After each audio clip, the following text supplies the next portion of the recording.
Olá, senhores e senhoras, muito boa tarde.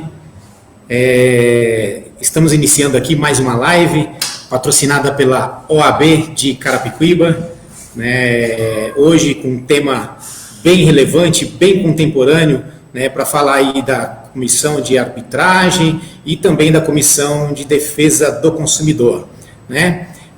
Estou na qualidade de assessor da presidência do presidente Dr. Paulo Kiss, né, também do vice-presidente Dr. Gerson Varoli, nosso secretário-geral Dr. Sinésio Luiz Antônio e nossa secretária adjunto doutora Neuci e também a tesoureira doutora Shilma Machado.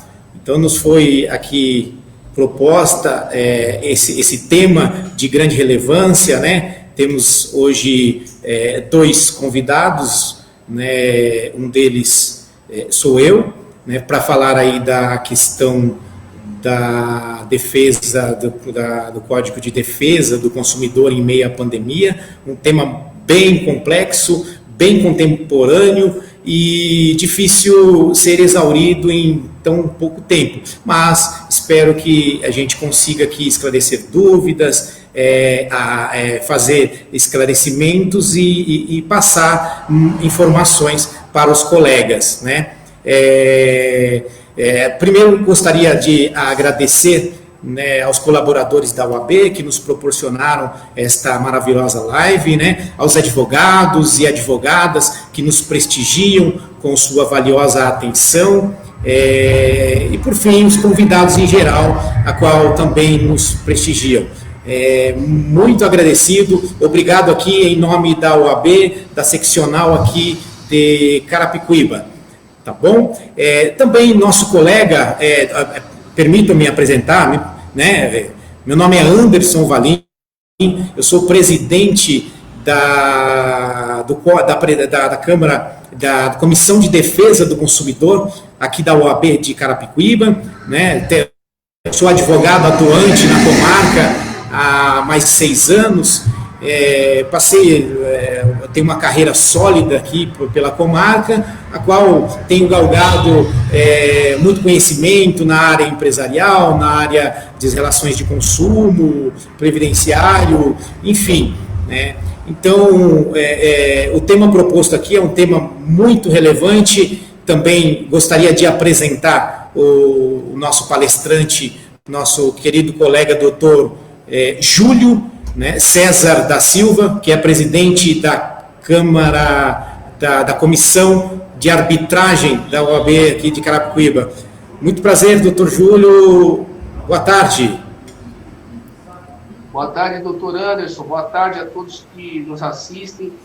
Boa tarde aos funcionários da OAB Carapicuíba. É uma honra estar presente aqui nessa live do doutor Anderson, falando de um assunto polêmico e um assunto atual, né? O doutor falou, um assunto contemporâneo, e é uma honra para mim estar podendo contribuir um pouco com esse tema, tá bom? Agradeço aí a audiência de vocês. Me convido.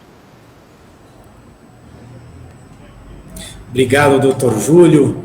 Tenho certeza que o tema do doutor Júlio proposto aí, da arbitragem, é um tema tão conexo ao direito do consumidor, que não poderia ficar de fora. Foi bem escolhido, bem proposto aí, parabéns, né, ao presidente que nos conectou a esta maravilhosa live que tem essa conexão de consumidor e Câmara de Arbitragem. Em momento, né, a qual o judiciário tem fechado as portas, né, fóruns, PROCONs, Defensoria Pública, então vem aí a Câmara de Arbitragem fazendo seu papel sensacional, dando aí exemplo do que é cidadania e do que é aquela disposição no artigo 136 da nossa Constituição Federal, que o advogado é indispensável à administração da justiça. Meus parabéns, doutor. Eu agradeço, parabéns. Vão todos para a iniciativa da OAB, eu faço também na pessoa do nosso presidente, doutor Paulo. fato de ele ser um visionário, trazer esses temas relevantes, e é uma das formas de acesso democrático à justiça, né? É uma dos sistemas multiportas, né? Então nós ficamos muito honrados e felizes pela iniciativa aí da OAB. Obrigado. Obrigado. Bom, iniciando então, né, o tema qual nos foi proposto aqui, né, nesta live, sobre a evolução, né? Eu gostaria de falar aqui um pouquinho, não tem como falar de direito de consumidor em meio à pandemia, se não falarmos, se não soubermos, né, a origem aí do tema do direito consumidor, né?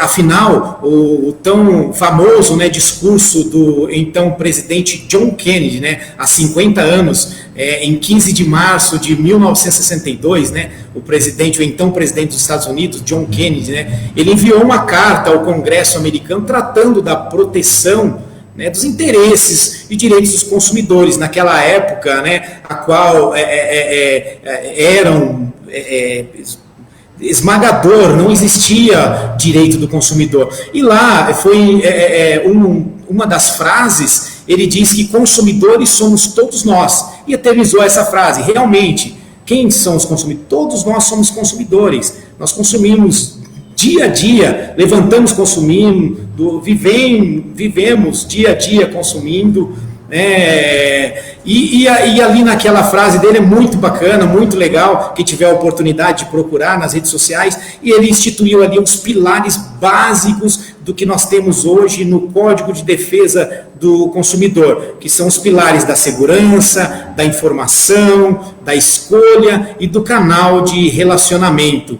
né? Isso vem evoluído, depois teve a Carta da ONU nas Nações Unidas, né, que reconheceu o dia internacionalmente, né, como Dia do Consumidor, no dia 15 de março, né, como o Dia Internacional do Consumidor. De lá para cá, né, um avanço, sabemos que ainda temos muito que melhorar, né? Temos aí os fornecedores, eles se tornaram cada vez mais gananciosos, né? Organizaram-se num sistema de alta tecnologia, de controle, de enganações, de subterfúgios, para poder, de certa forma, ludibriar o consumidor, né? Então, falta muito ainda nessa batalha dos consumidores. Hoje nós temos a lei, né, todos conhecem, a lei 8.078, né, de 90, que ela é conhecida como CDC, o Código de Defesa do Consumidor, que entrou em vigor em 11 de março de 1991. Então lá temos lá instituído todos os nossos direitos, né, inerentes à relação de consumo. Então, em meio à pandemia, bom, vamos lá. O que nós podemos falar em meio à pandemia? Em meio à pandemia, nós sabemos que essa dificuldade de ter, né, produtos, de ter plano de saúde, de ter, enfim, o seu direito tutelado ficou um pouco mais restrito, um pouco mais complexo. Mas também, por outro lado, nós temos outras situações a qual criou facilidades. Hoje, com o mundo tecnológico, com a internet, nós podemos resolver praticamente quase tudo de forma online, de forma virtual. Então, eu pretendo passar aqui alguns temas relevantes, como vou falar aqui bem rapidamente, né, não dá para exaurir esse tema em pouco tempo, mas pretendo falar das normas, das medidas de quarentena, da suspensão dos prazos prescricionais, da contagem de tempo para uso capião, prisão por dívidas de alimentos, prazo de abertura de inventário, negociação de contratos em geral, transporte e ensino, que é um tema que tem causado bastante perplexidade e a problemática em meio ao cotidiano, né, na vida, né? Ação de despejo por falta de pagamento, e aí, despeja, não despeja, né? Assembleia de condomínios, e dentre essas e outras questões de grande relevância. Bom, nós sabemos que depois que iniciou essa situação pandêmica, né, iniciada ali em fevereiro, meados de fevereiro, aí depois veio um decreto legislativo, né, o senador Antônio Anastasia, que ele promulgou, né, uma medida, né, e a qual se tornou, foi convertida, transformando em lei, que foi a lei ordinária. A lei ordinária número 14010, de 10 de junho de 2020, conhecido como a lei do Covid, né? Mas trata da questão das medidas, né, restritivas, das relações. Então foi um grande avanço, e de lá para cá nós tivemos 10 decretos, né? Pasmem, 10 decretos para conseguir chegar ainda não chegamos, né, numa determinação sólida com relação à pandemia. O que nós podemos tratar com relação ao Código Civil? O artigo 393 do Código Civil, ele estabelece que o devedor não responde pelos prejuízos resultantes de caso fortuito ou força maior, se expressamente não se houver por eles responsabilizado. Bom, a lei ordinária proíbe que se use, resumindo, a lei ordinária, o Código Civil proíbe que se use a Covid, o coronavírus, para se obter de efeitos jurídicos retroativos, ou se valer de uma situação pandêmica para uma vantagem, né, indevida. Então, primeiro ponto, eu acho que nós temos que tratar essa questão. Calma, qual é o tema proposto? Apareceu no escritório um tema ou uma situação a qual nos trará um trabalho em meio a uma reclamação do possível cliente? Primeira situação, há uma conexão com a pandemia? Houve uma desvantagem? Houve mudança no cenário antes e depois? Se houve, né, tudo bem, vamos alegar a pandemia e vamos defender os nossos clientes, consumidor, que é a parte mais lesada, a parte hipossuficiente das relações, né? Mas nós temos que ficar com os olhos bem abertos, bem atentos, para não se valer dessa situação. Afinal, o judiciário já está meio que calejado de receber petições falando sobre a Covid. Tudo é Covid, né? Petição, não pagou alimentos, é Covid. Não recebeu aí, é Covid. Tudo é Covid. Não é bem assim. Então, uma situação de calamidade está bem expresso na lei, né? Caso fortuito, de força maior. Então, partindo dessa premissa, a minha dica aqui é deixar um equilíbrio. Há um nexo, há uma conexão. Se há essa conexão, ótimo, trataremos e defenderemos nossos clientes com base na pandemia. Se não há, não há o que brigar no judiciário, não há o que se aventurar no judiciário. O que nós temos com relação à pandemia que eu posso pontuar? Suspensão de prazos de prescrição, impedimento do tempo de contagem de uso campeão. Opa, é uma situação a qual é uma desvantagem, pensando por esse lado, porque aquela pessoa que estava naquele lapso, né, de tempo para adquirir o prazo, para adquirir aquela prescrição, aquela contagem de prazo para uso campeão, já está suspenso. Espera um pouco, passou a pandemia, volta a valer o prazo prescricional. Prisões por dívida de alimentos serão executadas hoje, resumindo, domicílio. A medida diz isso. Tem o artigo, a lei 14010 de 2020, lá no artigo 15, ela fala sobre essa questão de alimentos, suspende a prisão de alimentos, até porque o nosso sistema judiciário é muito lento, não há possibilidade de manter esse pessoal, o risco, né, de contágio com a Covid dentro da penitenciária, aquelas pessoas que têm doença, que estão enquadradas no perfil de risco, enfim. Então, a determinação, a lei diz, até 31 de outubro de 2020, artigo 15, suspensão das medidas de prisão para devedor de alimentos. Isso não quer dizer que o devedor não vai pagar alimentos, vai pagar. Eu vejo uma situação muito complexa. Ele se valendo dessa situação para não pagar os alimentos, e ele só vai acumulando dívida, acumulando. Quando chegar em outubro, ele está com uma bola de neve, não vai conseguir pagar mais. E aí, qual é o resumo? Qual é o resultado disso? Prisão, até 90 dias. Né? Então, eu oriento que não se use dessa determinação, se pague os alimentos, até por conta de que é moral, né? Não vou entrar nessa questão do pai pagar alimentos para o filho, mas é uma questão de moralidade. Suspensão também de prazos para abertura e fim de inventários e partilhas são adiados.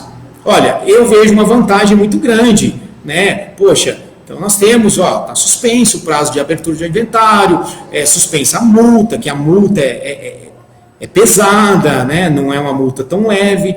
Então, nós temos esse benefício da suspensão de abertura, arrolamentos, inventários e partilha são adiados. Há a possibilidade também de contratos, né, serem prorrogados.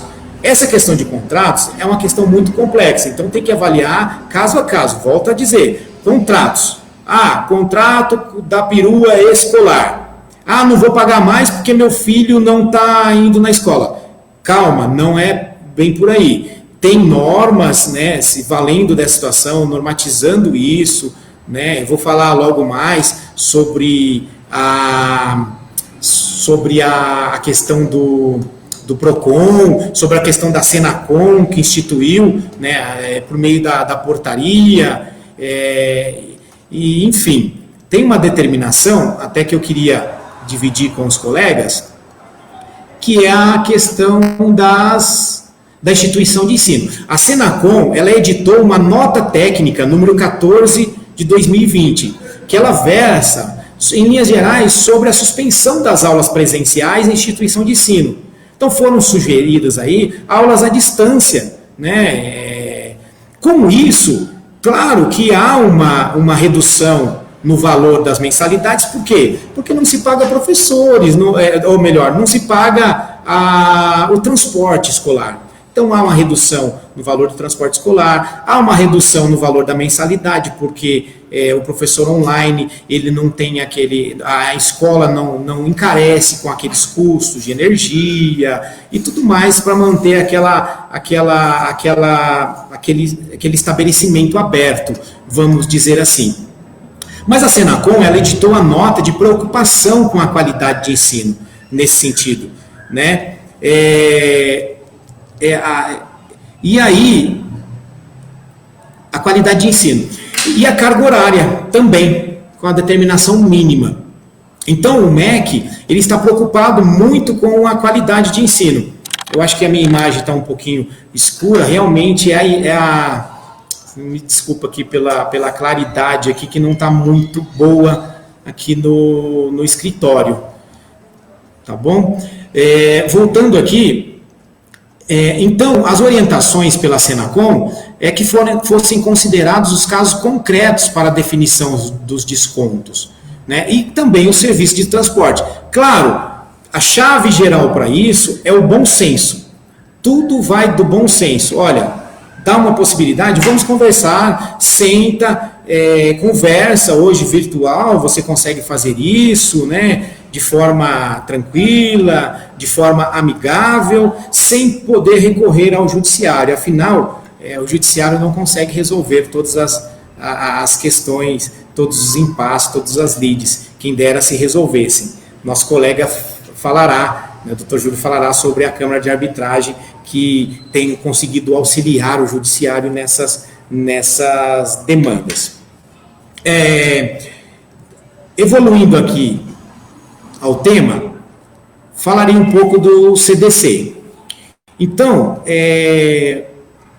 como que ficou essa questão da devolução das mercadorias? Olha, há uma determinação, o Código de Defesa do Consumidor, artigo 49, diz que tem que há o prazo de arrependimento naquelas mercadorias compradas fora do estabelecimento comercial. Aí há uma questão de esclarecimento inicial. Olha, quando você vai numa loja, compra uma mercadoria, até o vendedor pode falar, olha, se não gostar, pode trocar dentro do prazo de 7 dias. Isso é mentira. Isso não tem previsão legal. A previsão legal disposta no artigo 49 do CDC diz respeito às mercadorias compradas, adquiridas fora do estabelecimento comercial.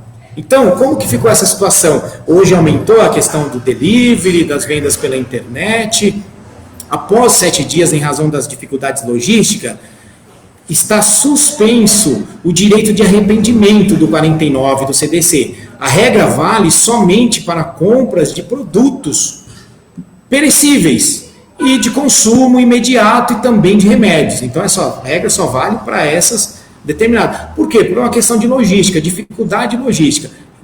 Compra de produtos perecíveis, medicamentos e de consumo imediato, não está valendo a regra do artigo 49, direito ao arrependimento. Temos também o benefício para os motoristas também, é legal deixar aqui linkado, né? O benefício para os motoristas de aplicativo. Tem a possibilidade de redução, a redução temporariamente, né, de 15% no repasse ali dos profissionais, que os profissionais são obrigados a fazer com as empresas ali credenciadas. Então, legal que isso beneficia o colaborador ali, o motorista da Uber. Desculpa, não estou fazendo aqui menção a nenhum aplicativo, mas que é o mais conhecido aí, usual, né? Podemos falar também que o PROCON ele emitiu uma nota técnica sobre a interrupção dos contratos entre os consumidores e fornecedor. Então, essa nota técnica, ela diz que o cenário atual afastaria tanto a culpa quanto o nexo de causalidade em relação ao fornecedor, não se equiparando à situação de previsão empresarial. Ora, faço aqui um adendo que nós precisamos pontuar os riscos o risco da atividade empresarial, né? Obviamente que o risco, nós não podemos suprimir os riscos da atividade empresarial. Se o empresário está colocando um produto à venda, né, com a qualidade, enfim, ele tem que responder por aquele instituído lá no artigo 50 do Código de Defesa do Consumidor, né, que é a garantia contratual. Colocou a venda, ele tem que ser responsável por aquele produto, né? Já está inserido no risco da atividade empresarial, né? Igualmente os bancos, né? A pessoa entrou, sacou dinheiro, foi furtada dentro do estabelecimento bancário, foi roubada dentro do estabelecimento bancário e até mesmo na saída do estabelecimento bancário, e isso já faz parte ali do quadro de risco do banco. Então, não há que alegar Covid, não há que alegar dificuldades em isso ou aquilo. Então, faz parte do risco da atividade empresarial, digamos assim. O que mais nós podemos passar? Legal dizer também que o Senacom, em meio a toda essa discussão, né, poxa, o consumidor, aonde eu vou reclamar? O PROCON está fechado, Defensoria Pública também está fechado, Fórum está fechado. Espera aí, o consumidor se viu, né, em meio a um desespero nessa pandemia, restrito, e não tem com quem reclamar. Então, a Senacom, ela instituiu um portal chamado consumidor.gov.br. Esse portal é bem bacana, porque até os doutores, os colegas que estão ouvindo, depois acessem, ele viabiliza, ele faz a mediação via internet dos conflitos, das relações de consumo, das leads, de forma eletrônica, né? Então, é um serviço gratuito, né? Você faz lá a tua reclamação, a empresa ela é contatada, no prazo de 10 dias, ela tem o prazo de 10 dias para fazer a resposta e o consumidor tem o prazo de 20 dias para comentar e classificar aquela resposta. Eu naveguei bastante por esse portal, é um portal bem interessante, até dá para usar no dia a dia da nossa advocacia, com relação à solução dos nossos conflitos e também para auxiliar aí o consumidor, né? Às vezes chega uma demanda até nós que não precisa judicializar, basta orientarmos, olha, tem o portal do consumidor, não bastasse isso, temos o portal do PROCON também, né, da INADEC, né, do Instituto Nacional de Defesa do Consumidor. Então são portais aí eletrônicos que têm nos socorrido em meio a essa pandemia. A Senacom, ela também emitiu uma nota técnica, número 2 de 2020, traçando as diretrizes sobre cancelamento e devolução, alteração, reembolso de passagens aéreas. A orientação é resolver através dessa plataforma. Então, a própria Senacom, ela emitiu a nota técnica para, olha, esses casos, todos esses casos envolvendo relação de consumo, trata-se lá na plataforma www.consumidor.gov.br. E tem surgido resultado, eu tenho acompanhado, tem surgido bastante resultado. Tá? Então, deixa eu só pincelar essa questão do reembolso de passagem aérea, que tem uma medida provisória, a medida provisória número 925, né, a qual ela dispõe lá no seu artigo 3º. O prazo para reembolso de passagens aéreas será de 12 meses. Então, não deu certo, cancelou por conta da pandemia, a empresa tem ali, né, o reembolso, o prazo de 12 meses para estar reembolsando o consumidor. Observadas as regras, claro, contratado. O consumidor ainda pode optar pelo crédito para a utilização do prazo, né? Deixa o crédito lá, vou utilizar no prazo de 2 meses, ficando isento de eventuais penalidades, né? E ambas possibilidades também o reembolso, né, para a utilização futura, né? Então fica aí essa dica.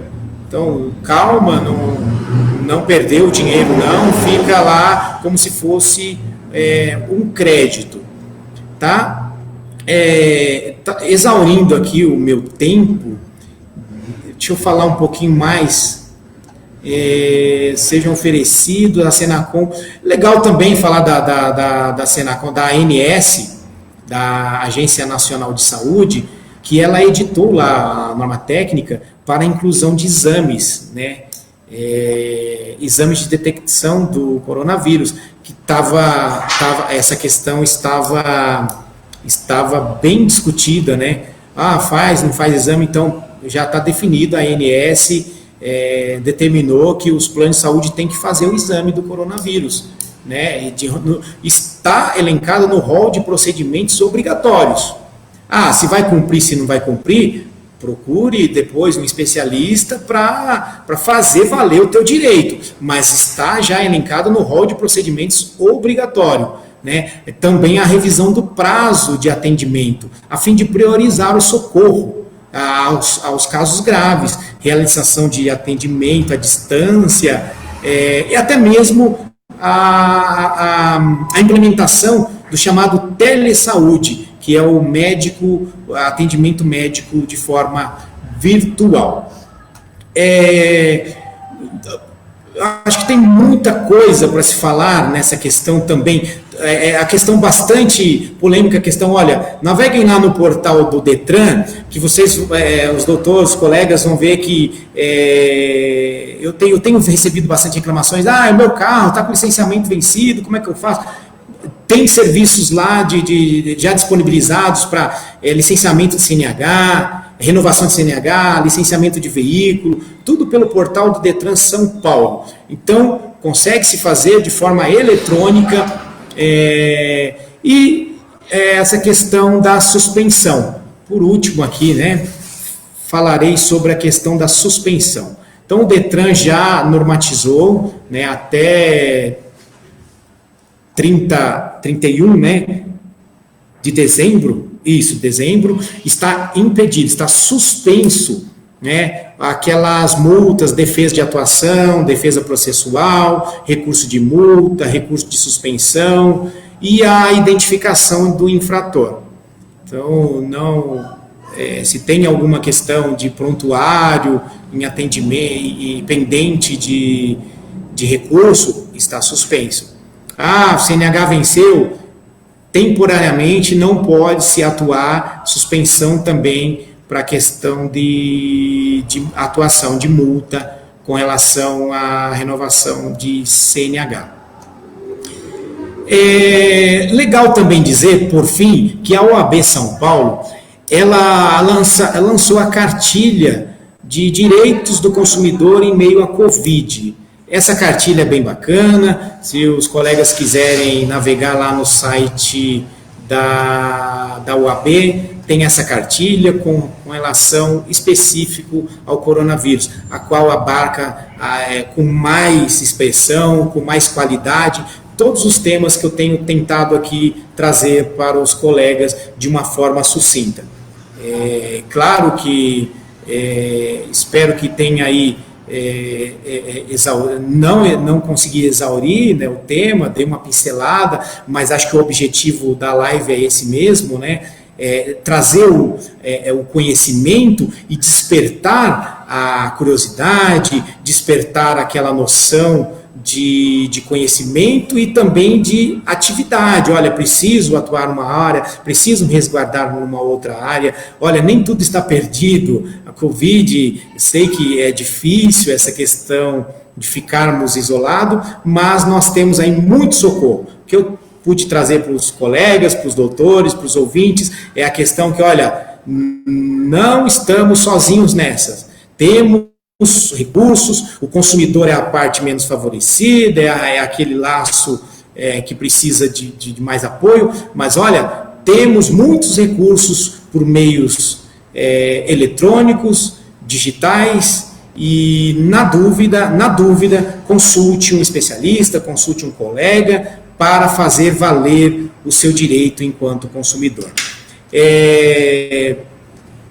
Aqui espero ter contribuído, né, com o conhecimento, que esse é o objetivo da live, contribuir com o conhecimento, expandir o conhecimento nesse momento de pandemia, nesse momento complexo.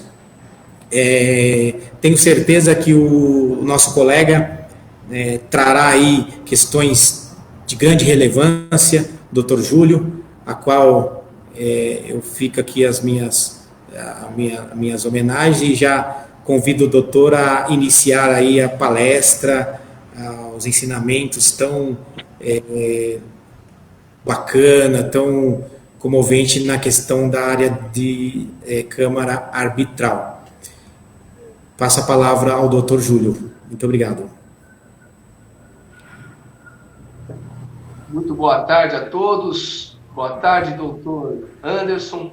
Quero primeiramente saudá-lo e parabenizá-lo pela essa brilhante exposição, muito objetivo, e trouxe também o que é principal, o que é mais importante, acho que numa live, né? São os assuntos relevantes, são aquelas atualizações que nós, profissionais do direito, e também o público que não está familiarizado com o tema, busca respostas, né, para algumas indagações, principalmente nesse período pandêmico, que lançou muitas interrogações para todos, né?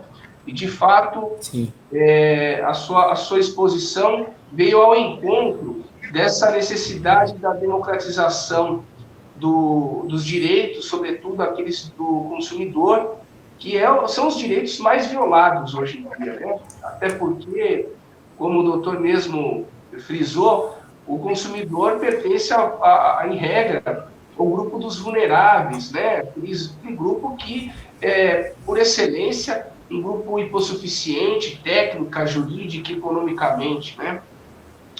E interessante disso é que, antes de entrar no assunto da arbitragem, né, propriamente dito, a questão do Código de Defesa do Consumidor foi sempre uma preocupação, inclusive do próprio Constituinte de 1988, que lá na Constituição cidadã, que nem dizia o Ulisses Guimarães, já entendia, já criou uma norma lá nas disposições transitórias da Constituição, uma promessa para o legislador ordinário para que houvesse a criação de um Código de Defesa do Consumidor, que veio 2 anos depois, em 90, que salvo o melhor juízo, uma das legislações mais vanguardistas, mais protetivas que o mundo conhece em matéria de proteção ao consumidor. Então, doutor, quero te parabenizar porque o doutor é presidente de uma comissão, uma das mais relevantes, né, que há ali o exercício pleno da democracia, né? A democracia não é só o direito de votar, de ser votado, mas essa democracia no sentido de que aquele que tem os seus direitos, a preservação dos seus direitos facilitada, isso é, de certa forma, um exercício da democracia. E por esse sistema de lutas, de facilitação da defesa dos direitos, sobretudo do consumidor, surge o sistema multiportas, né, que é a nossa fala de hoje. O sistema multiportas, ele é um sistema em que você oferece para o jurisdicionado uma série de mecanismos adequados e alternativos de solução de conflitos. O Poder Judiciário é, sem dúvida, uma das portas adequadas para resolver uma determinada forma de conflito. Mas não é a única e também não é a principal delas. Né? Cada conflito tem as suas particularidades que o intérprete, seja ele advogado ou não, deve analisar e resolver esse conflito da forma mais adequada. Então, pelo sistema multiportas, nós temos várias portas pelas quais os problemas, os conflitos, poderão ser resolvidos. Né? Então, a arbitragem, que é a nossa matéria central de hoje, é uma das portas adequadas para dirimir determinados conflitos. Mas temos também, ao lado da arbitragem, a mediação, a conciliação, temos também outras metodologias de resolução de conflitos que, embora não sejam tão familiarizadas, né, não são tão conhecidas, elas existem e resolvem adequadamente alguns conflitos. Com relação à arbitragem, a arbitragem hoje ela é regulada por lei própria, lei federal, lei 9.307/96, é uma lei de 96, que sofreu atualização recentemente, em termos históricos, foi em 2015, então foi muito recente, né? Então, essa atualização, ela ofereceu, inclusive, a possibilidade formal da administração pública direta e indireta de contratar arbitragem e resolver os seus conflitos, alguns deles, através da arbitragem. Mas, assim como fez o doutor Anderson, um brilhantismo de sempre, eu gosto de falar um pouco, mesmo que de uma forma rápida, sobre os antecedentes históricos da arbitragem. A arbitragem, ela, embora seja positivada em nosso ordenamento jurídico através de lei de 96, ela é muito mais remota do que essa data. Né? A data da positivação dela em nosso ordenamento jurídico, ela é um marco legal, mas ela já existe muito mais tempo do que essa lei. Né? Costumamos dizer que a arbitragem ela nasce com o próprio homem. Ela antecede, inclusive, o judiciário e a própria criação do Estado, né? Enquanto ente dotado de soberania, né? Tal como nós concebemos hoje. A arbitragem ela surge com o homem porque o primeiro registro que se tem, inclusive até bíblico, é da arbitragem.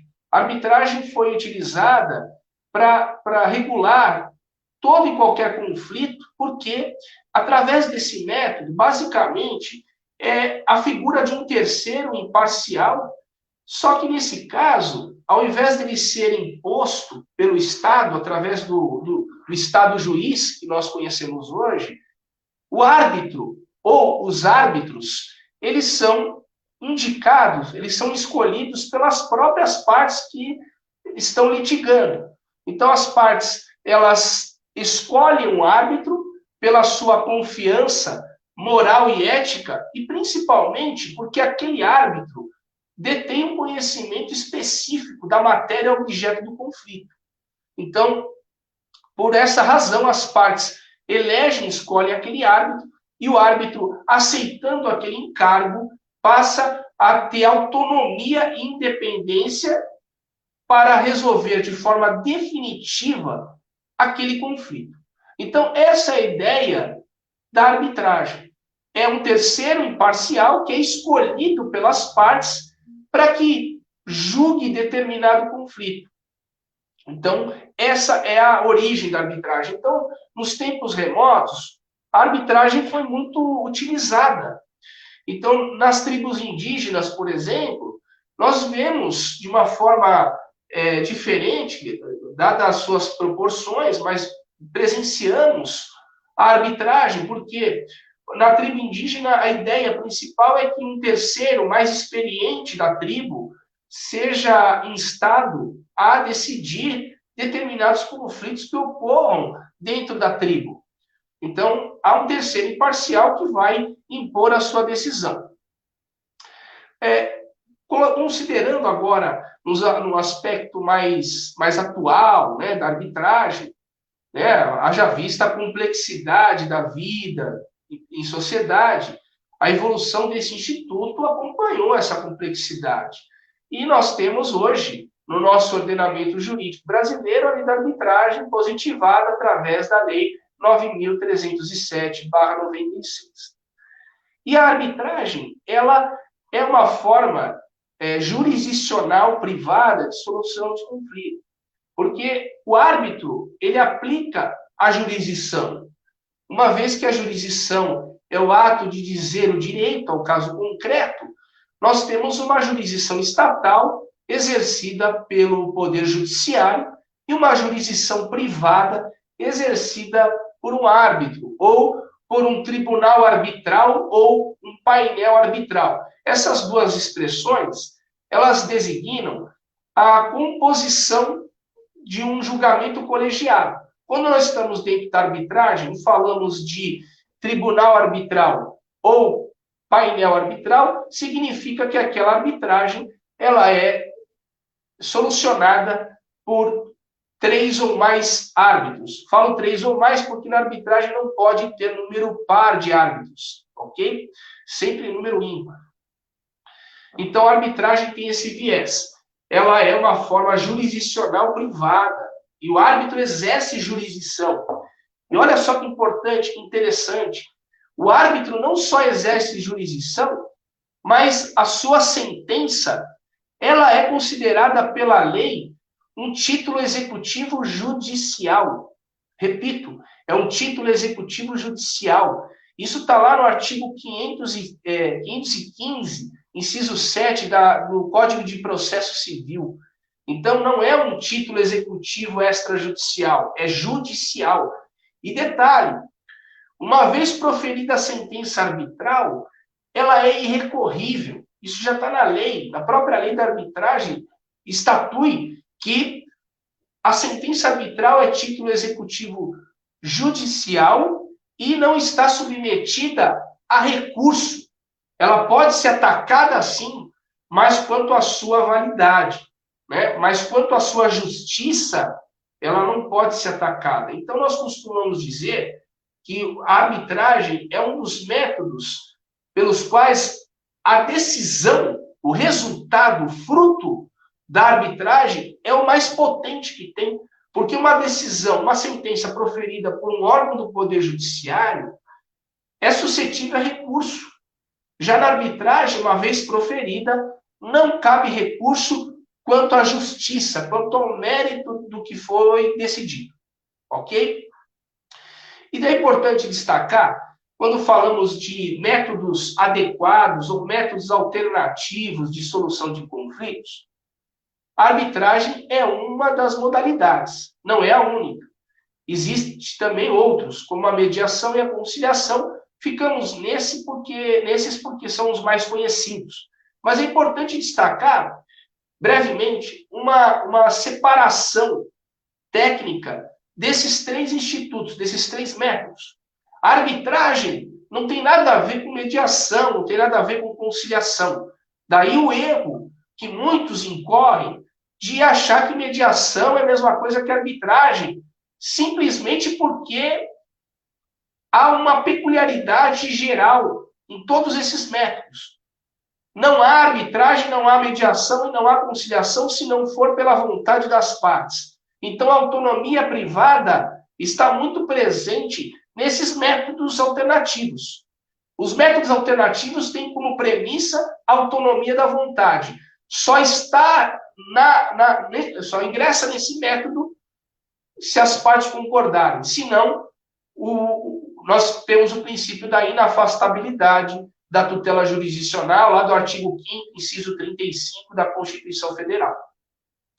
Então, a arbitragem, basicamente, é um terceiro indicado, escolhido pelas partes, que, aceitando esse encargo, vai decidir aquele conflito de maneira irrecorrível e não estará submetida a sua sentença à homologação pelo Poder Judiciário. Daí dizer que, a partir desse conceito, a arbitragem é independente da tutela jurisdicional estatal. Primeiro ponto. A mediação, ao contrário, ela, para existir, depende da autonomia da vontade. As partes contratam a mediação. Só que a figura do mediador é diferente da do árbitro. No árbitro, há imposição. O método é heterocompositivo na arbitragem. E na mediação, o método é autocompositivo. O mediador é convocado para ficar no meio do conflito e auxiliar as partes a elas mesmas resolverem aquele conflito. Repare que o mediador não pode se intrometer, não pode participar ativamente, sugerir, nada disso. O mediador é neutral, mas a sua figura é importante para que construa uma possibilidade das partes resolverem os seus conflitos elas mesmas. E, por fim, a conciliação é outro método adequado em que a figura do conciliador é mais ativa, mais participativa. Ela não decide, ela não é tão neutral, mas a sua participação ela pode ser um pouco mais ativa no sentido de estimular as partes a ingressar no acordo. A sua participação é muito mais intensa do que na mediação. Daí a razão da doutrina, normalmente, de dizer que a conciliação ela está mais adequada para aqueles conflitos mais objetivados. O que eu quero dizer com isso? Onde as partes litigantes não tiveram nenhum vínculo anterior. Numa colisão de veículos, por exemplo, as partes não se conhecem. Então, esse método é mais adequado ser resolvido na conciliação. Ao passo que, na mediação, é mais interessante a sua utilização em conflitos onde as partes já têm um contato mais prévio, mais íntimo, num divórcio, numa dissolução de sociedade, numa questão condominial, tudo isso. Porém, esse conceito não é engessado, pode acontecer uma mesclagem, isso vai depender do intérprete e de identificar, no caso concreto, qual que é o método mais adequado. E aqui na Câmara, mudando agora um pouco de assunto, dadas as divisões, porque eu percebo que ainda paira uma confusão generalizada, eu vejo assim pessoas falando de arbitragem e, para ilustrar essa situação, colocam uma pessoa dando a mão para a outra, como se fosse um acordo. E não tem nada a ver uma coisa com a outra. Na verdade, o acordo pode ser consequência desse método, mas ele não traduz a ideia da arbitragem, porque a ideia da arbitragem é meio heterocompositivo, é imposição de cima para baixo, terceiro, imparcial, decidindo, igualzinho tem na justiça tradicional, só que na arbitragem o árbitro é privado, só isso, a única diferença é essa. Então, a arbitragem é o meio que as partes têm de eleger um terceiro e a sua decisão é soberana, perfeito? Então é importante essa distinção. Aqui nós, da nossa Câmara Privada de Arbitragem, nesse momento pandêmico, né, que nós estamos vivendo, infelizmente, nós tivemos algumas reformulações, né?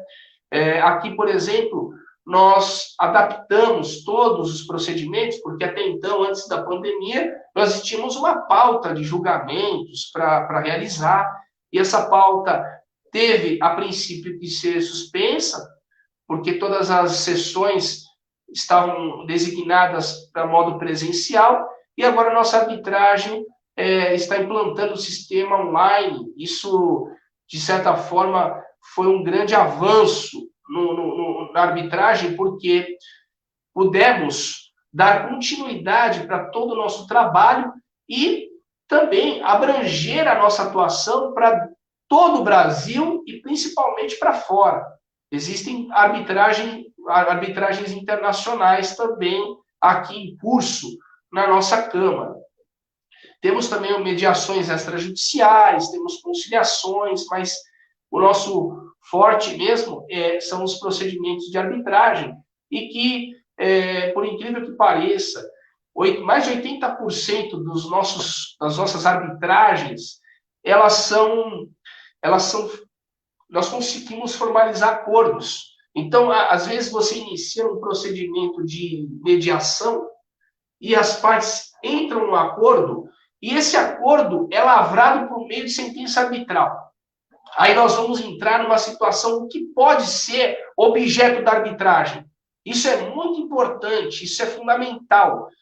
O que pode ser resolvido na arbitragem? E essa situação está na lei.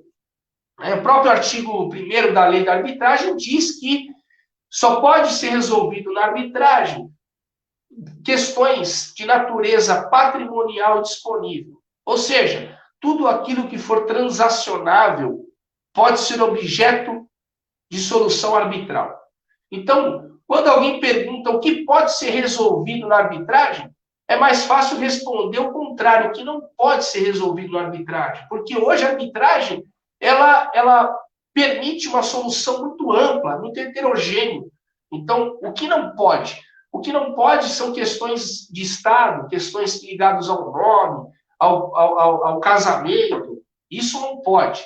Questões de direito penal não pode ser submetida à arbitragem. Hoje, até questões tributárias podem ser submetidas à arbitragem. Olha que interessante, o poder público, através da administração direta e indireta, tem buscado alternativas através do sistema multiportas para resolver determinados conflitos pela arbitragem, porque a arbitragem se mostrou o método mais adequado. Isso acontece muito em questões ligadas à construção, né? Como a gente não pode demorar muito tempo para ter uma decisão, se levar a questão para o judiciário, por exemplo, obviamente vai demorar mais. Então, às vezes, aquele objeto da questão submetido ao judiciário acabará perecendo. Então, a decisão pode se tornar inútil. Então, optam as partes previamente a submeter qualquer conflito oriundo daquele contrato na arbitragem. Perfeito? Outro ponto importante é como se dá o ingresso das pessoas na arbitragem.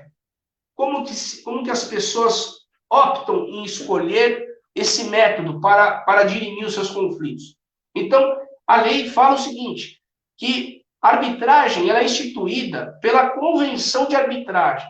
A Convenção de Arbitragem, a princípio, é uma manifestação de vontade das partes que livremente estabelecem que aquele conflito, aquele determinado conflito, será dirimido na jurisdição arbitral.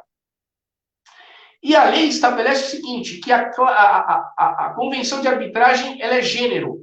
e ela comporta duas espécies, duas modalidades, que é a cláusula compromissória ou compromisso arbitral. O que é isso? Basicamente, é a cláusula inserida num contrato ou num aditamento em que prevê, em caso de litígio, de caso de divergência, que aquela questão será submetida à arbitragem. Perfeito? E nessa cláusula é importante designar quem vai julgar, qual instituição irá administrar aquele conflito, quantos árbitros serão necessários. Então, é importante também, no momento de estabelecer, de conhecer a instituição que vai gerir aquele conflito, a questão financeira.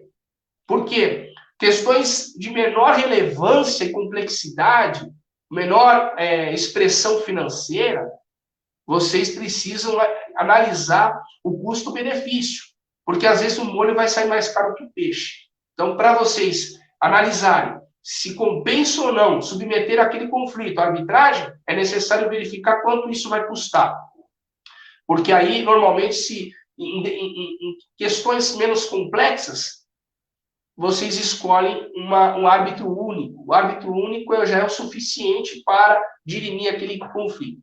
Ao passo que questões mais complexas, né, sobretudo financeiramente, aconselha-se que a decisão seja colegiada através de um tribunal arbitral ou de um painel arbitral, uma vez que se a decisão ela é irrecorrível, né, é uma justiça de instância única, aí, nesse caso, é importante que a decisão seja tomada de forma colegiada, uma vez que é um procedimento mais amadurecido, né? Então, vimos aqui, basicamente, a estrutura da arbitragem. E quais os benefícios, né, que nós falamos? O que leva uma pessoa a renunciar à tutela jurisdicional? E detalhe, aquele que assina a convenção de arbitragem, ele passa a renunciar à tutela do Estado e passa a se obrigar a resolver todo e qualquer conflito que emergir daquele contrato na arbitragem. Veja que o Poder Judiciário está à disposição das pessoas. E elas podem livremente renunciar à tutela jurisdicional para escolherem outro método de solução de conflitos. Vimos que a convenção de arbitragem ela pode ser através de cláusula compromissória ou de compromisso arbitral. O compromisso arbitral é outra espécie de convenção de arbitragem, mas a diferença é que o compromisso é firmado depois do conflito. Então, as partes inicialmente não optaram pela arbitragem e surge um problema daí decorrente. Então, as partes, em comum acordo, falam, vamos levar esse conflito para a solução arbitral? Vamos. Então, através do compromisso arbitral, as partes estão renunciando à tutela jurisdicional do Estado e encaminhando o seu conflito para a instância arbitral. E nesse documento, que é o compromisso arbitral, um documento escrito, que vai ter que ter a qualificação de todo mundo, inclusive do árbitro, da instituição, o prazo para a sentença arbitral, né? O local onde a sentença será proferida, as partes escolhem tudo isso e submetem aquele conflito à solução. Vejam que a liberdade das partes na instância arbitral ela é muito grande.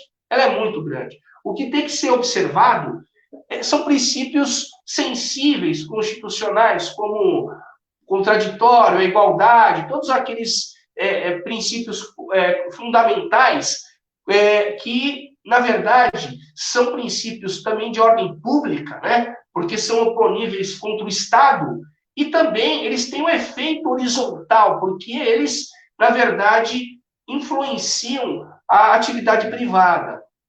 E como a arbitragem é uma atividade privada, a inobservância dos princípios sensíveis pode acarretar a nulidade do procedimento.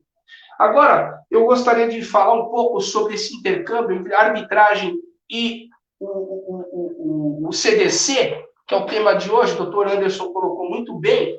A questão toda pode submeter à arbitragem um conflito consumerista?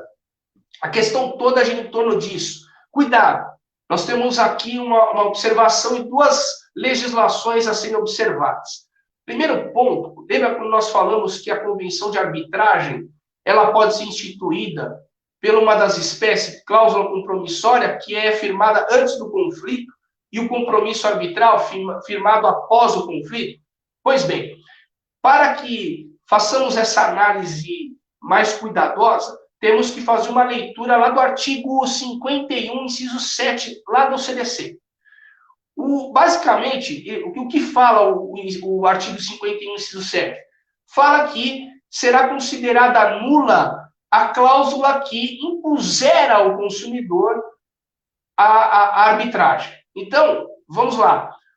Regra geral. Consumidor que firma contrato de consumo, que tenha nele já a cláusula compromissória afastando a tutela jurisdicional e impondo para ele, através daquela cláusula, uma arbitragem, aquela cláusula ela é nula, não tem efeitos para o consumidor. Por quê? Porque a inserção daquela cláusula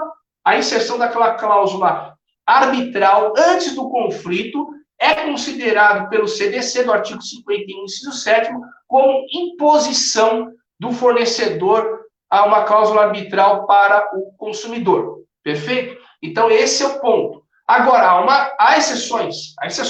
Imagina só um contrato de consumo onde o consumidor firma aquele contrato assistido por um profissional, por um advogado. Nesse caso, ele deixou de ser hipossuficiente. Nós temos que analisar essa situação muito de perto. A princípio é nula, mas se aquele consumidor, se o fornecedor, porque o ônus da prova cumpre ao fornecedor, em razão da própria sistemática do CDC, da inversão do ônus da prova, enfim. Se o fornecedor consegue comprovar que, ao tempo da assinatura do contrato, o consumidor estava assistido por um profissional, um advogado, e firmou aquela cláusula de forma consciente, aquela cláusula passa a valer. Mas essa é a exceção. A regra geral é que o que nós presenciamos é que a cláusula compromissória ela é nula quando inserta no contrato de consumo.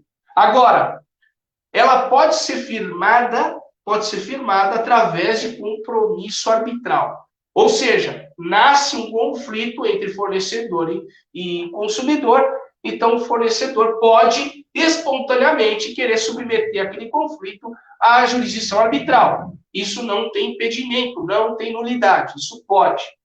Ok? Outro ponto importante que a própria lei da arbitragem traz, foi sensível esse ponto. Lá, aqui no parágrafo 2º do artigo 4º da lei da arbitragem, fala dos contratos de adesão. Primeiro ponto, importante, contrato de adesão não é sinônimo de contrato de consumo. Primeiro ponto, isso é importante destacar. Normalmente, quando falamos de contrato de adesão, a maioria esmagadora vai remeter à ideia de contrato de consumo, porque a maior parte dos contratos de adesão são consumeristas. Mas digo que, por exemplo, o contrato de franquia não é um contrato de adesão, não é um contrato de consumo, é um contrato de adesão, não é? Mas não está submetido ao CDC. Por essa razão, ele é considerado de adesão. Mas a sistemática legal a ser inserida não é o CDC. Perfeito? Outro ponto. O parágrafo 2º do artigo 4º da lei da arbitragem fala o seguinte, que nos contratos de adesão, aí eles começam a colocar requisitos de eficácia dessa disposição. Por quê? Como o contrato é padronizado, aquele contrato que já vem pronto, elaborado unilateralmente pelo fornecedor, pelo contratante, ele vai submeter o consumidor, o aderente, àquelas normas estabelecidas. Então, nesse caso de contrato de adesão, a lei permite que haja inclusão antes do conflito, substituindo a cláusula de eleição de foro, desde que a redação esteja em negrito a redação da cláusula compromissória esteja negritada e que haja um visto específico, a assinatura específica do aderente. Perfeito? Do aderente. Estamos falando aqui de contratos de adesão não submetidos ao CDC. Nesses casos, contrato de franquia, por exemplo, entre outros. A legislação permite, parágrafo 2º do artigo 4º da Lei da Arbitragem permite, desde que a cláusula arbitral esteja inserta no contrato em negrito e que o aderente assine ou crie um visto específico para essa cláusula. Perfeito? Isso dá a ideia, né, mais amplitude de que houve a concordância expressa e manifesta do aderente. Né? Agora, se for um contrato de adesão submetido ao CDC, esquece, essa cláusula é nula. É nula. A menos que, havendo problema daí resultante, o consumidor, ele mesmo, espontaneamente, ele tome a iniciativa. Aí é outro caso, perfeito? Mas, a princípio, se o consumidor assinar a cláusula compromissória, ele, em regra, não está obrigado, essa cláusula não vincula o consumidor. Daí a proteção, né?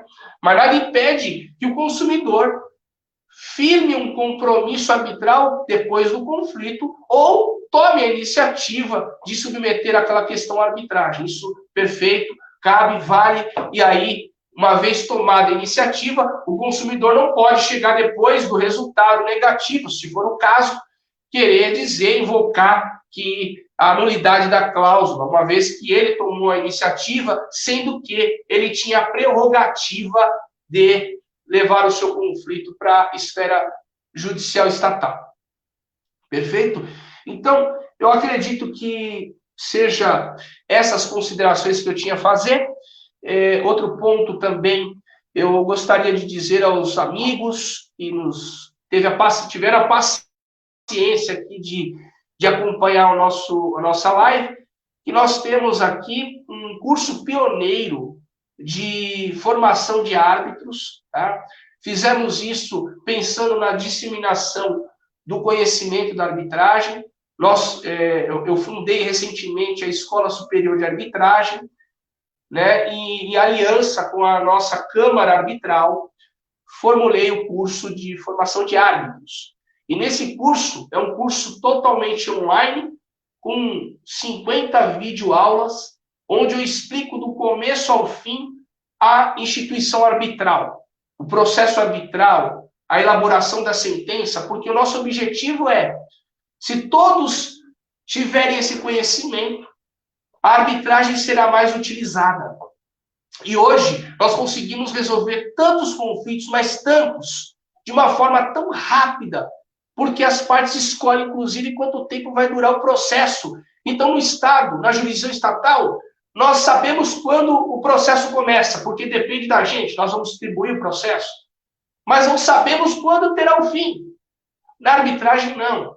Na arbitragem, sabemos o dia do começo e o dia do fim. Acabou, simples. Tudo é negociado na arbitragem. Prazo de sentença, prazo da audiência. As audiências podem ser realizadas em outra localidade. Tudo isso. Perfeito, pessoal? Então, eu gostaria de colocar a nossa Câmara à disposição de quem tiver interesse em se aprofundar, de conhecer um pouco mais. As portas estão abertas. Quero agradecer à OAB Carapicuíba pela receptividade, pelo convite e pela essa forma inteligente de buscar a difusão de outros métodos adequados de solução de conflito. Então, parabéns pela iniciativa. Doutor Anderson, meus parabéns pela brilhante exposição, muito importante, muito atual. Eu aprendi muitas coisas, confesso que alguns pontos que o doutor trouxe, de novidades, eu desconhecia. Então, a gente troca informação, troca experiência, e confesso que eu saio dessa live melhor do que eu entrei. Muito obrigado a todos. Fiquem com Deus. Se cuidem. Obrigado, doutor. Eu que agradeço aí a participação. Tema muito relevante. Só uma consideração, duas considerações finais aí, doutor Júlio, bem explanado a questão do contrato de adesão, da cláusula nula prevista no artigo 51 do Código de Defesa do Consumidor, são nulas de pleno direito, né, essas cláusulas chamadas cláusulas leoninas, né, na relação de desvantagem entre as relações de consumo. Segunda ponderação é que o doutor planou bem e deixou bem claro essa diferença, né? Eu até coloco aqui, né, que o árbitro, acredito eu, me corrija se estiver errado, doutor, o árbitro, ele pode conciliar e mediar, mas o mediador não pode agir com arbitragem. É isso, né, doutor? Perfeitamente, doutor. É exatamente isso. Não tenho nada a acrescentar, porque já deu o conceito perfeito. Muito bom. Isso, exatamente. Bom, com isso, agradeço a atenção do doutor aqui em nome da subseção, da presidência da comissão, presidência da UAB de Carapicuíba, doutor Paulo Kisse, nosso amigo, muito obrigado por nos conceder esse momento tão agradável e tão participativo. Agradeço também os colegas aí que participaram da live. Não vou falar o nome dos doutoras, pode ser que falte algum, mas agradeço pelos comentários, pelas parabenizações que os doutores, elogios. Me perdoe pela iluminação, tive um problema aqui no escritório, queimou a iluminação justo em cima de mim aqui, então ficou um pouco escuro, mas me perdoe. Da próxima, procurarei melhorar mais a iluminação aqui. Muito obrigado aos participantes, aos convidados, aos doutores, a explanação do Dr. Júlio. Sairemos deste evento, desta live, com a maior gama de qualidade de conhecimento a qual entramos. Obrigado, Dr. Júlio. Até a próxima live, pessoal. Até mais. Tchau, pessoal. Beijo no coração.